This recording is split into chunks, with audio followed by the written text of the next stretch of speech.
আজকে এমন একটা জায়গায় আমরা ঘুরতে গিয়েছি, দেখলে অবাক হয়ে যাবেন। মনে হয় কোনো উন্নত দেশে আমি বেড়াতে এসেছি। আসলে এটা আমাদের বাংলাদেশ।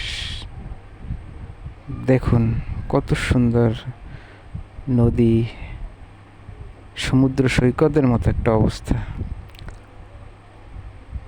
সঠিকভাবে যদি এই জায়গাটাকে কাজে লাগানো যেত তাহলে মনে হয় সমুদ্র সৈকতের পরিবেশ আমরা এখানে বসে পেতাম। সুন্দর একটা পরিবেশ, কত সুন্দর ভিউ। আলহামদুলিল্লাহ।